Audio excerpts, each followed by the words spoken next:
Assalamualaikum warahmatullahi wabarakatuh. Waalaikumsalam warahmatullahi wabarakatuh. Alhamdulillah rabbil alamin. Wassalatu wassalamu ala asyrofil anbiya'i wal mursalin sayyidina Maulana Muhammadin wa ala alihi washabihi ajma'in, amma ba'd. Alhamdulillah ketemu lagi dengan bimbel Risalatul Tauhid. Semuanya sehat? Ada yang sakit temannya?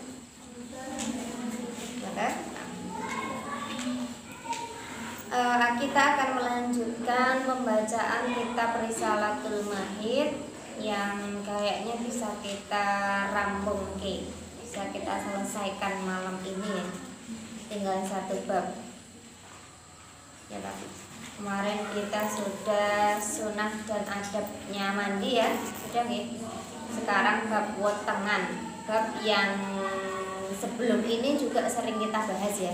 Bab tentang kehamilan itu kita sudah sering membahas, tapi tetap akan kita baca. Nah, insya Allah kita rambung sekalian. Ini pertemuan terakhir sebelum Ramadan. Nanti setelah Ramadan kalau masih ada kesempatan lagi, kita obrolin lagi aja. Kita mau baca kitab apa, makan atau mau ulang ini boleh, atau kita mau baca kitab apa yang ringan dan tipis-tipis aja. Karena mungkin kalau di perkuliahan kan ini pertemuan ke berapa rata-rata 6 ya, ke 6. Nah, untuk sampai ke UAS-nya, UAS itu kira-kira bulan apa ya? Ini bulan apa ini? Ini Maret ya? April, Mei mungkin ya. Nih, nah nanti kalau memang masih ada, nanti saya akan ngobrol sama bagian pendidikannya. Kalau memang ada waktu banyak dan cukup untuk mengkaji kitab baru, kita akan mengkaji kitab baru. Tapi kalau ternyata waktunya nanggung, artinya mungkin cuma sisa beberapa kali, ya kita ulas saja materi ini. Ngerti ya? Oke. Bismillahirrahmanirrahim. Bab wetengan. Bab wetengan dia artinya bab kehamilan. Ini sebelumnya juga pernah ada pembahasan tentang ini gitu ya, tapi itu masuk ke bagian ngempali hubungan suami dan istri. Hubungan suami dan istri. Nah, sekarang kita akan bahas tentang bab wetengan. Bismillahirrahmanirrahim. Mangsane wetengan punika limrahe 9 wulan. Jadi secara lumrahnya atau lazimnya, dan memang hitungannya gitu ya, hitungan lazimnya hamil itu adalah 9 bulan, atau lebih tepatnya biasanya kalau orang hamil itu hitungannya enggak bulanan tapi minggu. Jadi biasanya orang hamil itu antara 38 minggu hingga 40 minggu. Jadi nek dihitung sebulannya kuwi 4, berarti bisa sampai 10 bulan gitu ya. Hitungannya gitu. Biasanya kalau hitungan orang hamil di buku KIA-nya itu ya. Jadi setiap orang hamil itu nek di Indonesia kita dapat buku itu, buku kesehatan ibu dan anak. Nah, itu dipantaunya dari situ. Tiap bulan harus kontrol gimana kenaikan berat badannya, berat badan ibu, berat badan anak, gimana tekanan darah ibu gitu ya. Karena ibu hamil itu tekanan darahnya nggak boleh rendah dan nggak boleh tinggi. Tekanan darahnya harus stabil, karena itu akan berpengaruh pada nanti ketika kelahiran. Jadi kalau tekanan darahnya terlalu tinggi bisa menyebabkan perdarahan. Kalau tekanan darahnya terlalu rendah, ya mungkin ibu nanti nggak kuat gitu. Ibu nanti nggak kuat. Nah, itu harus selalu dipantau. Ada juga yang di trimester pertama, atau kita biasanya kalau kehamilan itu sebutannya ada 3 trimester gitu ya, 3 bulan pertama, 3 bulan kedua, dan 3 bulan ketiga gitu. Meskipun hitungannya sebenarnya biasanya minggu, jadi hitungannya itu nggak bulan. Jadi minggu itu berapa weeks gitu ya hitungannya. Itu ada yang harus cek laboratorium, jadi kadar urinnya, HB-nya itu harus istilahnya ANC terpadu biasanya gitu. Ada sudah harus cek cek urin maupun darah, biasanya itu seperti itu. Secara umum kita biasa menyebutnya dengan 9 bulan. Kalau di sini lumrah adalah 9 bulan dan paling sedikit adalah 6 bulan. 6 bulan itu kalau di kelahiran atau sudah terbentuk sempurna gitu ya, terbentuk sempurna. Meskipun kalau dalam kesehatan minimal bayi dikatakan sempurna dan siap lahir itu ada di minggu ke-35. Jadi ada di minggu 35 itu ya kira-kira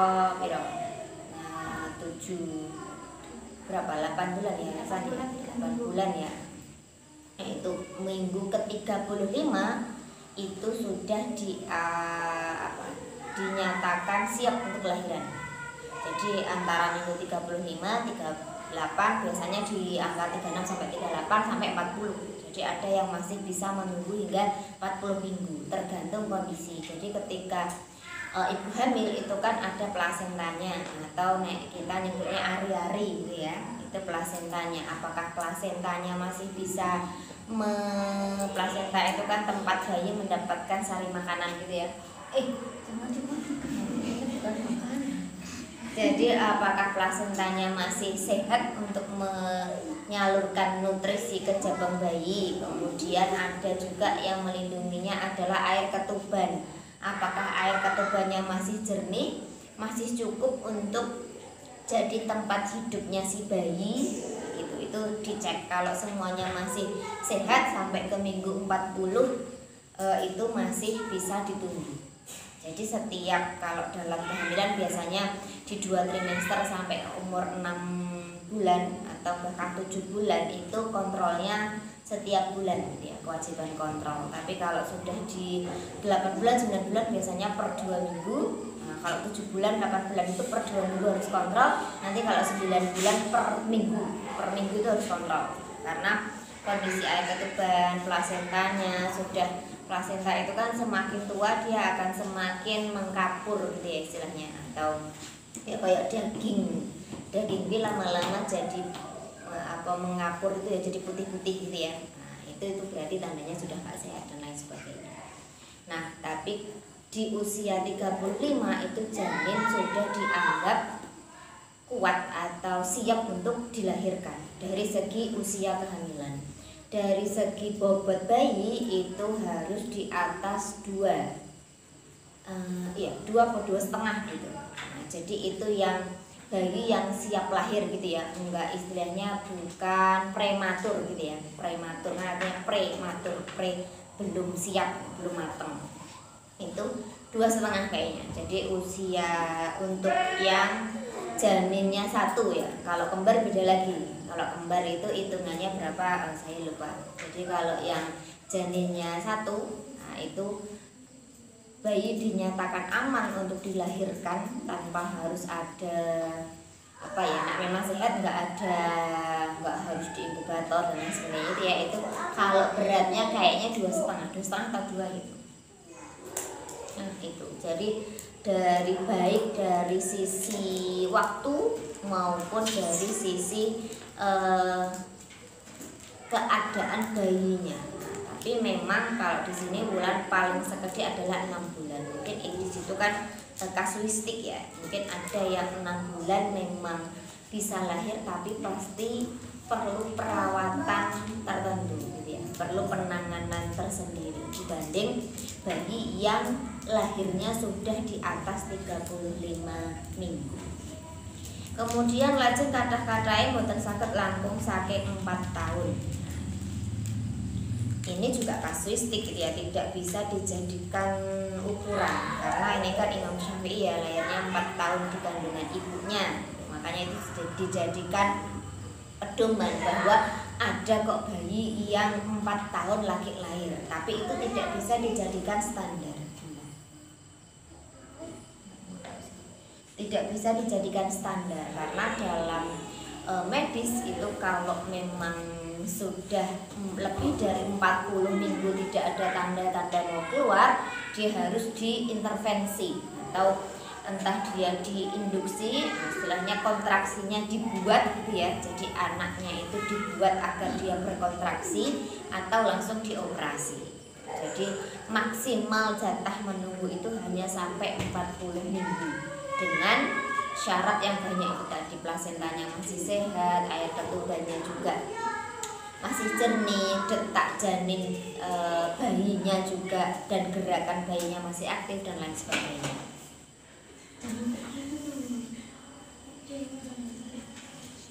Itu ya. Jadi 4 tahun ini karena pernah ada kasus, tapi tidak bisa dijadikan standar. Jangan sampai ketika tahu misalnya ini ada kok yang 4 tahun terus sampai 40 minggu belum lahir masih santai, ada kok kasus yang 4 tahun gitu ya.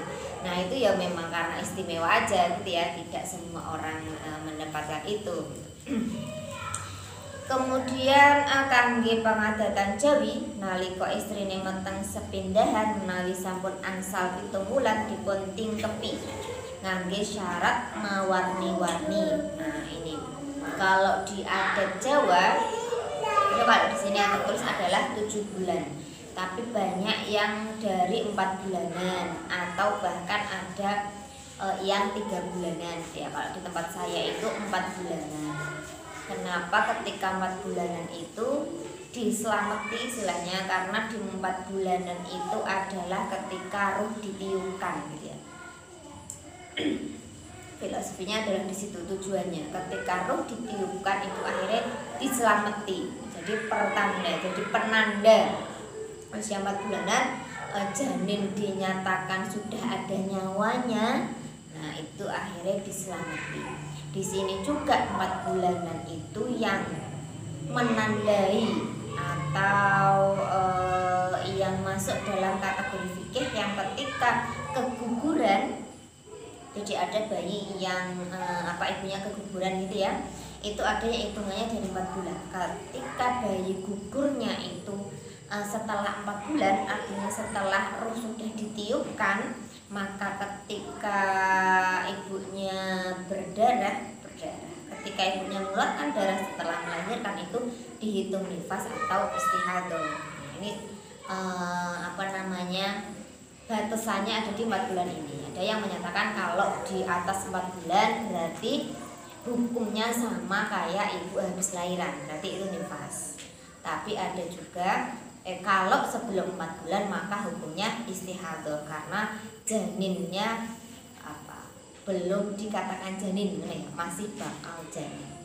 Tapi ada mazhab lain juga, ketika memang darah keguguran dari sejak istilahnya ada janin terbentuk gitu ya, dinyatakan hamil, sudah dinyatakan hamil. Biasanya orang tahu hamil itu kan sudah ke 2 bulanan. Jadi biasanya orang telat, misalnya biasanya orang itu kan tahu hamil karena telat menstruasi gitu ya.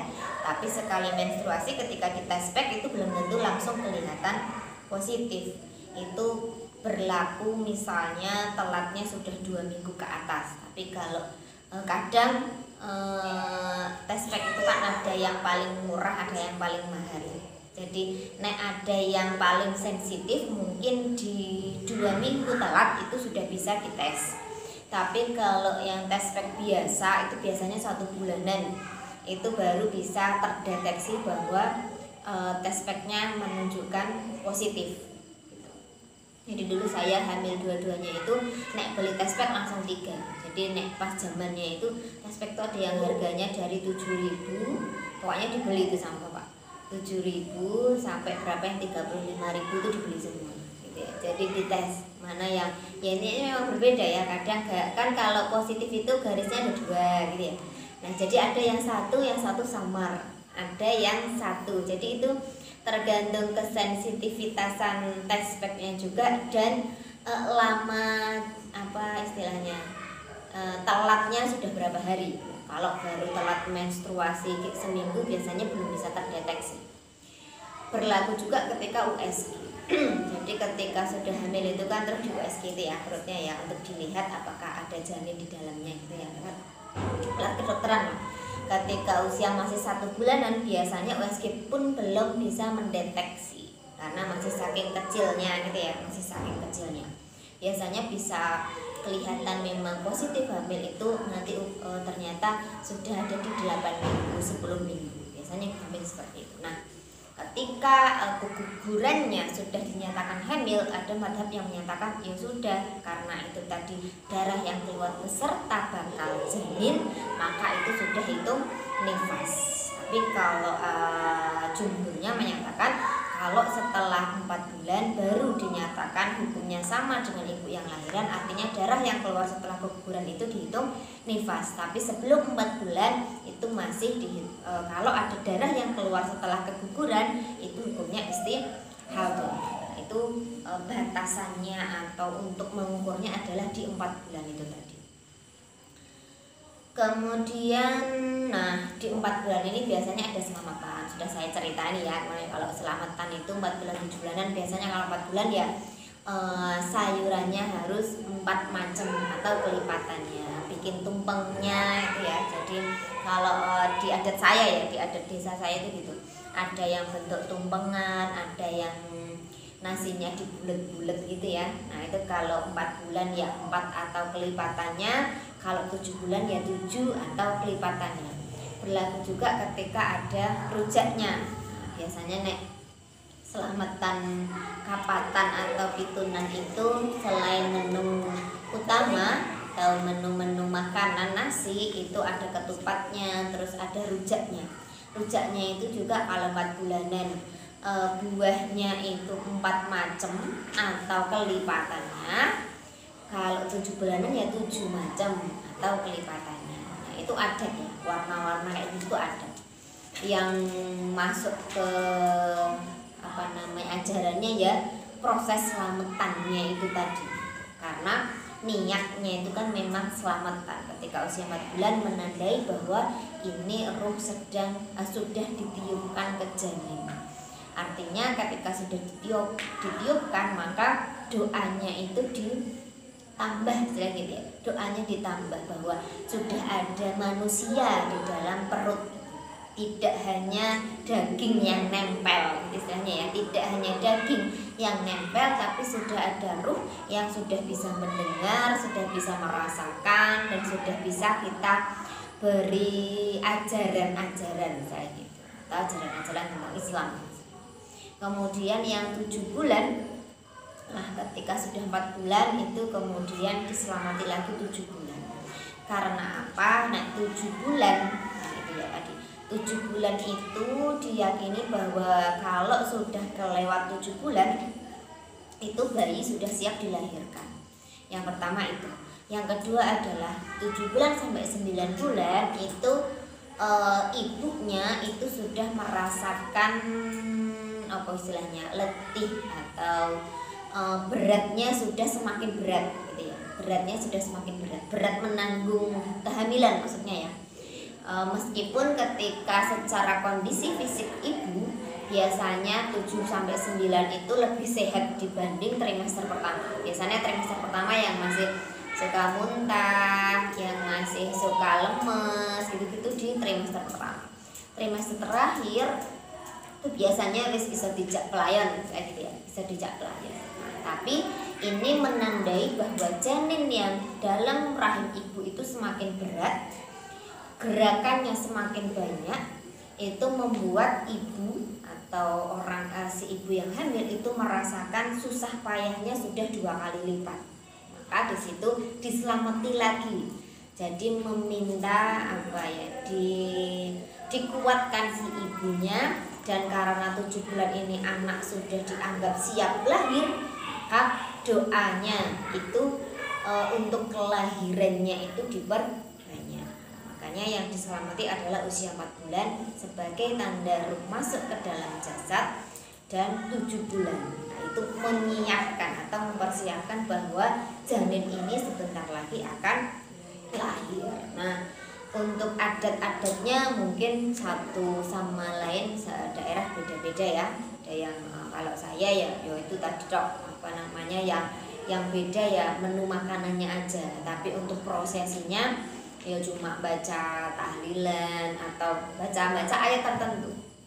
Jadi kalau di saya itu ada baca Al-Insyirah sama Al-Qadar, itu yang wajib dibaca, kemudian tahlilan seperti biasa. Tapi ada juga yang membacakan surat Maryam, surat Yusuf gitu ya.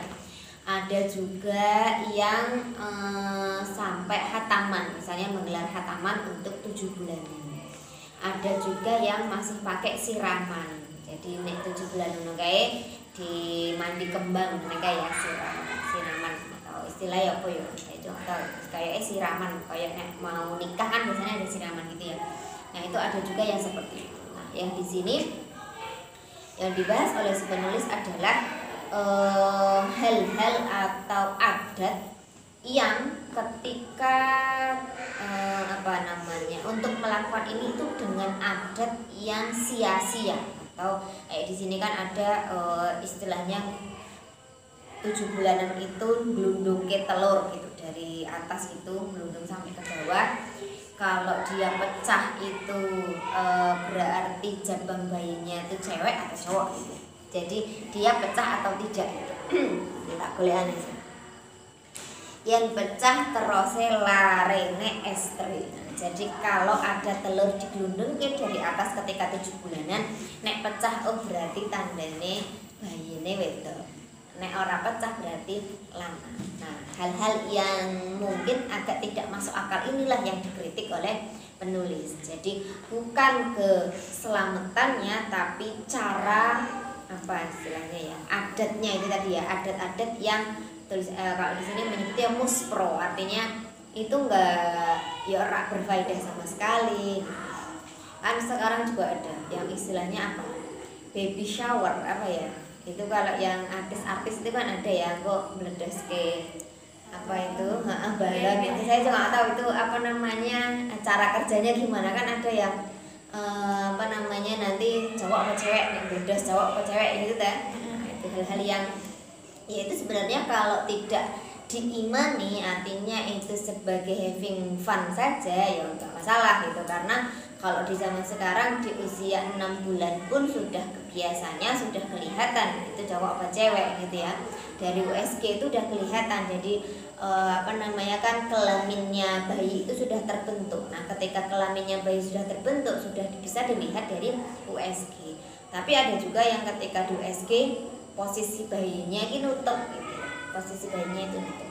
Kayak adik Sabah itu sampai 9 bulan saya nggak tahu anak saya itu cowok apa cewek. Karena setiap di USG itu kaki dia nutup.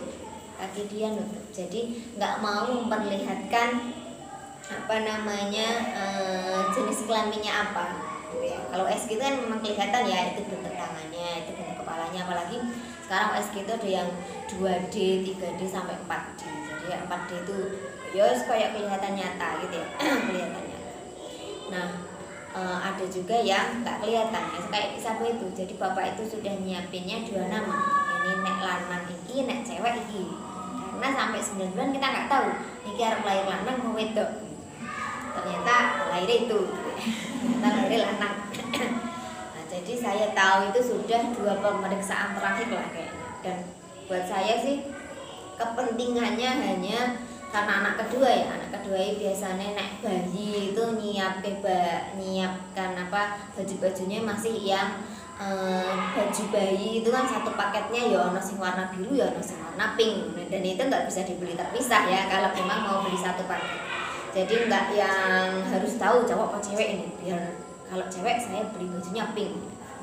Saya bukan termasuk yang seperti itu gitu ya. Jadi ya santai wae, lahir lanang ya oleh, itu ya oleh kan gitu ya. Sing rada mumet ya tadi menyiapkan namanya. Jadi setiap kehamilan harus punya 2 nama. Padahal bapak itu kalau merangkai nama agak lama gitu. Jadi nyari wangsitnya agak lama itu untuk jadi nama yang seperti itu kalau dijelaskan bisa kuliah 2 SKS satu semester. Jadi agak filosofinya agak berat. Nah, yang jadi masalah cuma di situ. Tapi lahir apa itu wis pokoknya anak kedua ya bantale wis lungsuran wae masih, gulingnya lungsuran wae masih kan gitu. Nasibnya anak kedua gitu ya. Pokoknya ya lungsuran wae masih gitu. Entah kamu cewek entah cowok ya pokoknya lungsuran. Jadi sebenarnya kalau untuk mengetahui cowok cewek itu ya santai aja gitu. Cuma ketika USG itu ya memang tidak bisa dihindari karena memang kelihatan gitu ya. Kecuali kita bilang sama dokternya, nanti kalaupun kelihatan jangan dikasih tahu dulu ya dok. Kalau memang mau surprise gitu ya. Tapi dokter dimanapun biasanya akan langsung bilang ketika kelihatan oh ini cowok, dan di bukunya pun juga nanti akan ditulis oh ini cowok dan lain sebagainya.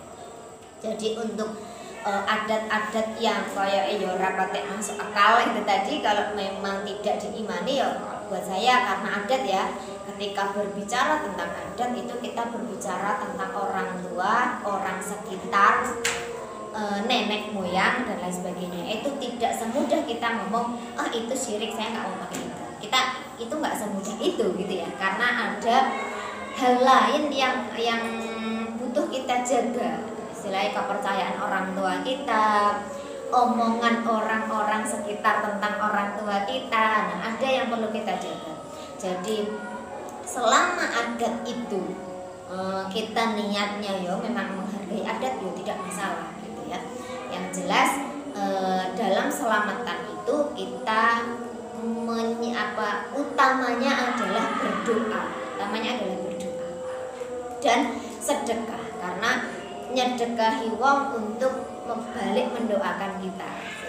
Jadi intinya dalam selamatan itu entah bagaimanapun proses adatnya, intinya adalah berdoa mohon keselamatan. Jadi mau dibikin kayak gimana, selama memang intinya kita mau mendoakan diri kita dan bayi yang ada dalam kandungan, bagi saya itu tidak masalah. Karena crash dengan adat atau kita melawan adat itu kita belum punya kekuatan untuk itu gitu ya. Saya dulu ketika mau ke luar negeri itu sama ustadz saya dibilang seperti itu. Guru saya, ustadz saya yang ilmu apapun itu beliau bisa gitu ya, menurut kami gitu ya. Mau ilmu sorof, nahwu, sorof, semuanya itu bisa menguasai. Itu pesannya cuma nek wis neng luar negeri balik desa ojo ngrusak adate desa. Itu pesannya itu cuma itu. Jadi bukan suruh mempelajari apa-apa macam-macam, tapi itu nak wis balik neng desa ojo rusak yang sudah ada di desa. Itu muncul dari orang yang berilmu gitu ya. Jadi tidak ketika kita wis rumangsa pinter istilahnya, mungkin orang-orang di desa kita nggak kuliah sampai setinggi kita, atau mereka cuma mungkin kalau orang-orang dulu kan cuma SD SMP itu ya, terus kita merasa punya pendidikan yang lebih tinggi, akhirnya kita sok-sokan tahu, sok-sokan benerake. Nah itu ada tata caranya gitu kan ya, ada tata caranya yang kita harus ingat bahwa ada hal yang lebih besar dibanding kita mengidealis bahwa kita nggak mau melakukan itu karena ini syirik dan lain sebagainya. Nah itu seperti itu. Jadi selama motivasinya dan isinya masih ada mendoakan, yang lain anggaplah itu hiasannya aja. Ya kayak kita naik ulang tahun lah, ulang tahun itu kan intinya adalah mendoakan gitu ya, rasa syukur karena sudah diberikan usia hingga saat ini. Terus kemudian mendoakan, biasanya gitu ya, mendoakan agar berpanjang umur, kuliah lancar, jodohnya lancar dan lain sebagainya. Perkara teman-teman mau bikin gebyuri pakai tepung, pakai telur, dicemplungke neng bak atau dineng kese, itu kan perhiasannya aja gitu kan, itu kan perhiasannya aja yang masing-masing orang akan mendapatkan pengalaman yang berbeda. Tapi intinya adalah di situ kita berdoa, mendoakan sang ibu dan juga janin yang ada dalam kandungannya. Gitu. Kemudian nah bahwa untuk yang gulung ke telur ini tadi gitu ya, bahwa Allah yang tahu janin itu lanang apa wedok memang hanya Allah. Yaitu tadi USG itu memang bisa mendeteksi dari kelihatan dari bentuknya lanang, ternyata sing metu wedok yang mungkin ketika USG memang tertutupi gitu ya. Jadi USG teknologi itu hanya mendeteksi atau mengira-ngira nanti lahirnya apa, itu hanya Allah yang tahu. Kemudian ini masih berupa kritikan ya tentang adat-adat yang semestinya itu hanya dihiasi dengan doa. Biasanya nek wong hamil itu ya doane ya sing pasti di dalam kandungan itu bertumbuh kembang dengan optimal, lahir dengan lancar, selamat semuanya, lahir sempurna, tidak ada ciri atau tidak ada penyakit yang menyertai. Itu ada cerita teman saya itu lahiran anak pertama itu ketika lahir yang dia fokuskan adalah ngitung jari anaknya. Ini lucu ya, anak wong berlahiran itu langsung pas lahir itu anaknya langsung gitu, oh anaknya jarinya 5, alhamdulillah. Jadi dia nggak meriksa apapun gitu. Jadi jarinya anaknya itu kan ketika lahir itu kan langsung dikasih ke ibunya ya, baik mau normal maupun sesar itu dikasih ke ibunya dulu bahwa anak ini sudah lahir gitu. Jadi dikasih kesempatan dulu untuk bersama anaknya. Itu dia langsung hitung, alhamdulillah jarinya anakku 5, jadi dia normal. Itu hal lucu ya, ketika saat dia lahiran itu saya belum nikah, terus dengar kayak gitu saya, oh iya ya berarti pikiran ibu mau melahirkan itu ya ada-ada aja gitu. Aneh-aneh wae. Jadi sempat ngitung jari ini tetap oh nek 5 berarti anakku normal. Itu yang lain dia tidak ngubris gitu. Yang lain dia karena ya orang itu juga anak normal orang kan ora ngerti. Pokoknya anak lahir nangis berarti anak sehat kan gitu ya. Biasanya tandanya anak lahir sehat itu kan ketika dia menangis gitu. Jadi jantungnya dia bekerja dengan baik gitu. Kalau nggak nangis kan biasanya anak itu dibalik gitu. Jadi kalau ada bayi yang lahirnya nggak nangis itu dibalik gitu, ditabui itu biar apa ya, jantungnya itu berdegup gitu ya. Jadi tandanya jantungnya sehat ketika bayi itu lahir cepat itu langsung nangis. Nah kalau dia nggak nangis biasanya langsunglah ada tindakan medis pertama yaitu itu dibalik gitu biar dia bisa nangis. Nah itu pertama atau ya tanda pertama ketika anaknya sehat atau ya, yang selanjutnya nanti biasanya anak lahir itu kan ada masa dievaluasi dulu gitu ya. Jadi pelahiran normal, pelahiran operasi itu biasanya di ruangannya terpisah, nggak langsung sama ibunya untuk di apa istilahnya dievaluasi atau diamati dulu lah ya, biasanya 24 jam. Nek operasi bisa 24 jam. Nek yang normal biasanya kurang dari itu sudah bisa dikembalikan ke ibu. Nah, itu hal-hal yang jadi tanda pertama bahwa anak yang lahir itu dalam keadaan sehat. Kemudian apa?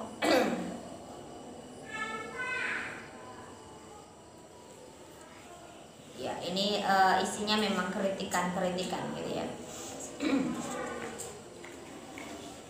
Nah, selain keselamatan, maka doa ada.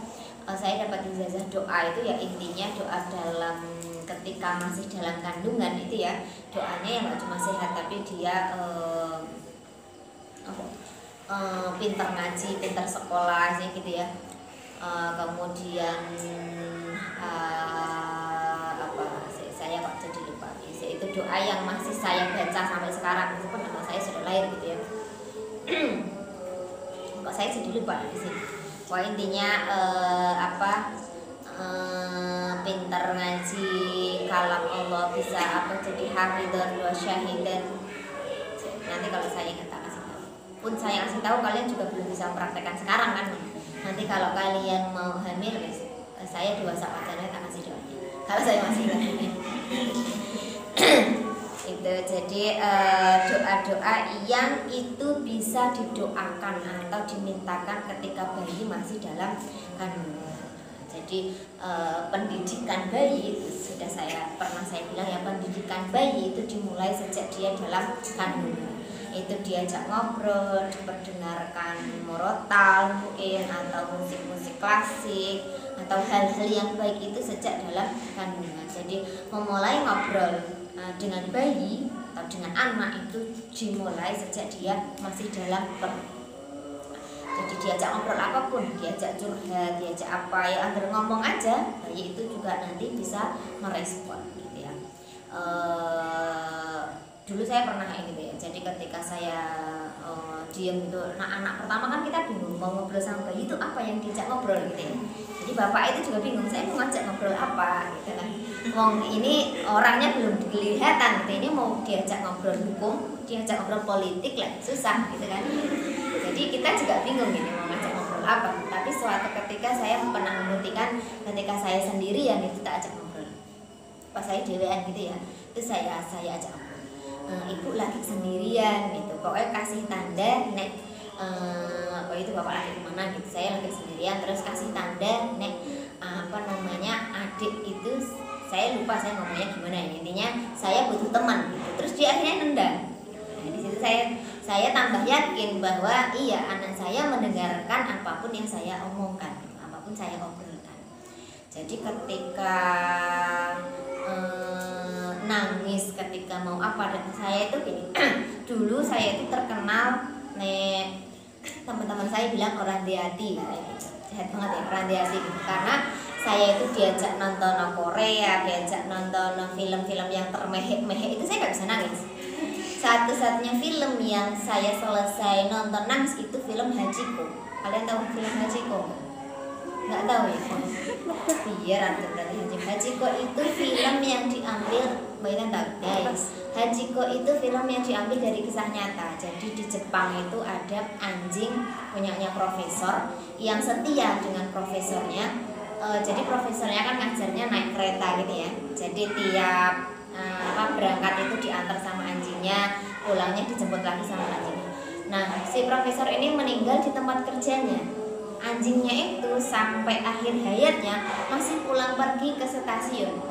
Jadi meskipun tuannya nggak balik tiap hari, itu si anjingnya masih nunggu di situ. Sampai di situ di Jepang dibuatkan tugu Hachiko. Nah, selesai nonton itu saya lari ke kamar mandi nangis. Karena dalam bayang saya itu hewan loh gitu loh. Itu hewan dan itu diangkat dari kisah nyata. Itu saya beneran bisa nangis. Meskipun saya nangisnya nggak di teman-teman ya, tensin gitu ya saya kalau nangis di luar. Jadi saya ke kamar mandi nangis. Itu satu-satunya film yang bisa bikin saya nangis. Mau nonton film biasanya kan film drakor itu nek sedih-sedih tenanan ya, setermeh-meh.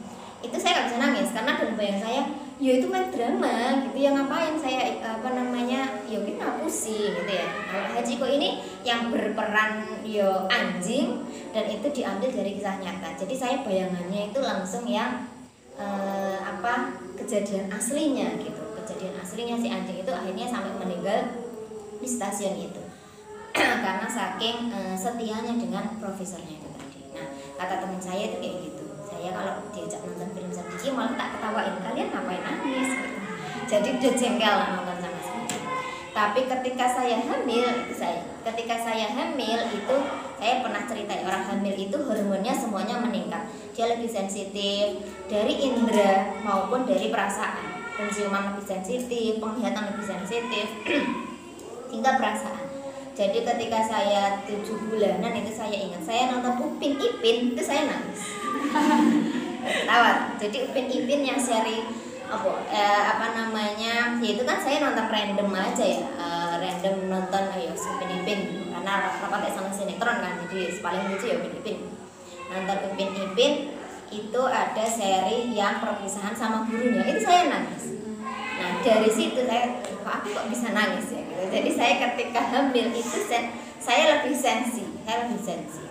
Terus kemudian cerita ke teman saya juga gitu katanya, iya saya itu dijanjiin mau belanja sama suami saya, nggak jadi, itu saya nangis gitu. Dia juga menertawakan kenapa dia bisa nangis gitu. Karena ternyata iya ketika hamil itu memang hormonnya semua meningkat. Bahkan orang yang dulu katanya nggak punya hati itu tuh nonton Upin Ipin ya, Upin Ipin kelak ya isinya cah cilik-cilik gitu ya, kesenangannya Mas Bara itu saya bisa nangis gitu. Jadi di situ saya tadi sampai mana kok bisa sampai ngomongin tentang emosional gitu ya. Nah jadi ketika hamil itu hormonnya meningkat Dan ketika kita sedih, janin yang dalam kandungan juga bisa ikut merasakan gitu ya, hingga lahir, hingga masih proses menyusui itu. Nah, kedekatan anak dan ibu ketika lahir itu bisa dimulai sejak hamil. Orang ketika hamil nggak pernah ngajak anaknya ngobrol, terus kemudian pas lahir ya gur, ya ini bayi, menurut ya ini bayi sing tak arumati, tapi nggak pernah ada kontak mata, nggak pernah diajak ngobrol, itu hasilnya akan beda. Ikatan antara anak dan ibunya juga nanti hasilnya akan beda. Jadi proses menyusui itu kan nggak hanya memberikan anak makan, gitu ya, tapi di situ ada bonding, di mana anak sama ibu itu punya quality time. Jadi ketika makanya ketika menyusui itu memang tidak disarankan sambil HP-an dan lain sebagainya. Ya meskipun saya sering kayak gitu ya, karena nyusui itu ngantuk gitu kan. Jadi kalau saya nggak pengen ngantuk, maka saya harus pakai HP. Tapi harus tetap menyediakan waktu yang memang ini saya lagi quality time sama anak saya gitu ya. Ya diajak ngobrol, ya diajak cerita-cerita apapun gitu. Kalau kita mau curhat ke teman akhirnya bocor, cerita aja ke bayi, nggak apa-apa dibocorin kemana-mana kan gitu ya. Jadi saya kalau curhat akhirnya ke bayi gitu, ke anak-anak saya. Sehingga sampai sekarang kalau raut muka saya sudah nggak enak itu mereka tahu gitu ya. Terutama anak yang dari kedua anak itu yang sensitif kan Mas Bara ya. Kalau adik mah orangnya cuek-cuek aja gitu. Mas Bara itu kan sensitivitasnya kan tinggi. Jadi ketika saya udah diem gitu, kadang dia tiba-tiba meluk, atau dia kadang dia lagi nyari kesalahan saya apa ya gitu, dia nyari ya. Jadi kalau ibunya sudah untuk bersengut mana dia tahu gitu. Jadi bonding antara ibu dan anak itu dimulai sejak bayi dalam kandungan. Jadi sering-sering dilus, sering diajak ngobrol apa aja, atau diajak nyanyi dan lain sebagainya, itu dia bisa merespon. Bahkan ketika kita minta ayo nendang, kasih ibu tanda bahwa kamu sehat-sehat aja, dia juga akan merespon gitu ya. Jadi jangan jangan remehkan bayi yang ke dalam kandungan yang belum bisa ngapa-ngapain itu. Dia sudah bisa menyerap banyak perasaan dan banyak informasi. Ngono kuwi. Gitu. Kemudian nah ini doa, salah satu doanya ya. Jadi mendoakan bayi itu semoga tidak seperti apa. Jadi Allah itu dalam ayat Al-Quran ada sebuah ayat falamma taghasyaha hamalat hamlan khafifan famarrat bihi falamma athqalat da'awallaha rabbahum la in ataitana sholihan lanakunanna minasyakirin. Dan ila akhirih, ini bercerita tentang ketika hamil itu orang tua mendoakan. Jadi mendoakan kalau anaknya ini sholih, maka kami akan jadi orang yang bersyukur. Ini bisa dimaknai banyak hal ya. Itu bisa dimaknai banyak hal. Jadi doa ini atau sindiran ini itu ketika bisa dimaknai dengan misalnya ada orang tua yang mendoakan bayinya, menadari, orang menadari ya, menjanjikan nek anak iki lanang aku engko arep tambah sregep leh ibadah, tambah sregep leh tahajudan, misalnya seperti itu. Nah, ketika lahir diberikan apa yang dia minta, dia tidak melakukan janjinya. Dia tidak melakukan janjinya. Maka di sini yang diwelehke. Ayat ini itu Gusti Allah melehke para orang tua yang ketika hamil meminta sedemikian rupa, tapi ketika lahir sesuai dengan permintaan, janji-janjinya tadi itu tidak dipenuhi. Ya wis kaya anggota dewan ngono kae ya, nek lagi kampanye ngono saya berjanji. Dan wis dadi janjine lali kabeh ya, karena mereka berjanji ya memang untuk tidak ditepati. Nah, untuk menjual aja. Nah, ini yang tidak boleh atau yang diwanti-wanti agar kita sebagai orang tua tidak menjadi seperti itu. Jadi nek nazarke ya tenanan sing arep leh kelakon. Makanya untuk mendoakan anak saya sering bilang bahwa saya itu orang yang agak takut melawan takdir gitu. Makanya ketika berdoa itu saya jarang meminta yang spesifik gitu ya. Jadi saya mintanya ya memang yang terbaik gitu menurut Allah, karena saya pun ragu menurut terbaik menurut saya itu yang kayak gimana gitu. Maka saya pasrahkan aja, saya minta sama Allah, saya butuh ini, monggo Gusti Allah yang ngatur yang terbaik buat saya itu apa itu. Meskipun kemarin pernah kita bahas bahwa minta yang langsung tertuju pada objeknya pun bukan hal yang salah gitu ya, bukan hal yang salah gitu, tapi tetap dibarengi dengan bahwa kita manut sama apa yang sudah digariskan oleh Allah. Makanya agak hati-hati ketika kita belum hamil, sudah merencanakan nanti anak saya kalau sudah lahir tak jadi polisi, kudu jadi dokter dan lain sebagainya. Nah, ini hati-hati. Apa meneh belum anaknya belum keluar gitu ya, anaknya belum keluar. Jadi jangan sampai kita mengapa istilahnya, engko nek anakku dadi iki kena dari ini, dan lain sebagainya. Kita harus hati-hati benar kalau mau mengucapkan janji, apalagi ini berhubungan dengan anak gitu ya, anak yang mau lahir. Bahkan kalau di zaman sekarang itu yang sering digemborkan atau yang sering diingatkan adalah bahwa anak itu bukan investasi. Jadi anak saya itu bukan investasi masa depan saya. Kewajiban saya sebagai orang tuanya ya mendidik dia, memberikan fasilitas dia. Kalau dia ke depannya jadi apa, itu sudah bukan cita-cita saya lagi. Paham nggak maksudnya? Biasanya kan ada orang tua yang dulu saya pengennya jadi dokter tapi orang kesampaian. Akhirnya saya menekankan itu pada anak saya, kowe jadi dokter aja, karena dokter begini. Itu kalau dalam ilmu parenting zaman sekarang itu tidak diperbolehkan gitu ya, karena anak itu memang bukan investasi kita. Investasi itu kan kita tabung sekarang, kita petik kemudian kan gitu ya. Nah, anak itu bukan investasi kita. Jadi tugas kita yang membimbing dia, menunjukkan dia jalan yang menurut kita benar. Suatu ketika kalau dia sudah bisa mencari kebenaran sendiri, maka itu sudah jadi diri dia sendiri. Jadi sebagai orang tua kita meminimalisir, mengatur jalur hidup anak kita. Anak kita ya dia punya punya kesukaannya sendiri nanti. Tugas kita kalau memang misalnya saya pengen anak saya jadi dokter, ya tugas saya membimbing dia aja belajar gitu kan, membimbing dia belajar, mengenalkan dia. Tapi kalau ternyata dia nggak kedepannya tidak suka jadi dokter, ya sudah, tugas saya sudah selesai dalam berusaha tidak memaksakan apa yang pengen saya capai dan dulu saya tidak bisa mencapai. Itu sebagai orang tua yang susah itu di situ. Kira-kira begitu. Di sini sudah tertulis sampun kula cekapake lan kula anggep khotam dumugi semanten menika kemawon kula netepi kesanggupan kula ing ngajeng damel Risalatul Mahid menika. Ini sudah terakhir yang bisa disampaikan oleh si penulis. Ini ya, saya baca terakhirnya saja. Ya risalati, ora lewat sira tak tutup kelawan sholawat tolak musuh kita, golongan wong Islam.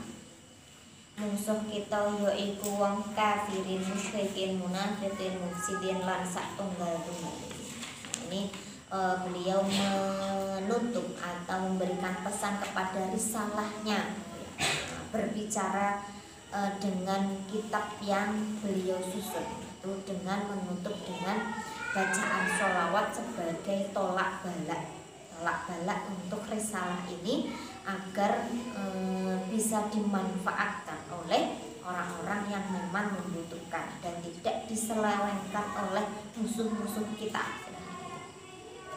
Allahumma sholli ala sayyidina Muhammad tulqi bihar uqba wal haibah fi qulubil kafirin wal musyrikin wal zalimin wal munafiqin wal mufsidin wa ala alihi wa sahbihi wa sallam. Wallahu a'lam bishawab. Mau bertanya? Sudah? Alhamdulillah sudah kita khatamkan di pertemuan terakhir sebelum Ramadan ini. Semoga apa yang kita pelajari ini ada manfaatnya untuk meskipun mungkin tidak semuanya langsung masuk ke pikiran jenengan atau ada yang mlebu kuping tengen balik meneh, tekan kuping kiwa wis balik meneh. Semoga kedepannya bisa diingatkan kembali. Jadi kalau dulu kata guru saya itu, ketika saya belajar nahwu pertama kali, ketika saya nggak paham itu pokok dikon ngapalke. Soalnya kowe nak mumet maca nahwu saiki berarti otakmu sedang memproses. Jadi rapuh. Guru saya seperti itu. Jadi nek memang dalam satu kitab tidak semua bisa keserap, semoga paling tidak ada yang memang kita butuhkan bisa kita praktekkan, bisa kita ambil dari kitab. Cukup sekian, kita akhiri dengan bacaan doa bersama-sama. Subhanallahumma wa bihamdika asyhadu an la ilaha illa anta astaghfiruka wa atubu ilaik. Cukup sekian, mohon maaf selama bersama kalian mungkin banyak kekurangan dan banyak kesalahan, saya mohon maaf. Semoga yang sedikit ini bermanfaat untuk kalian pun juga untuk saya. Akhiran billahi taufiq wal hidayah wal inayah. Wassalamualaikum warahmatullahi wabarakatuh.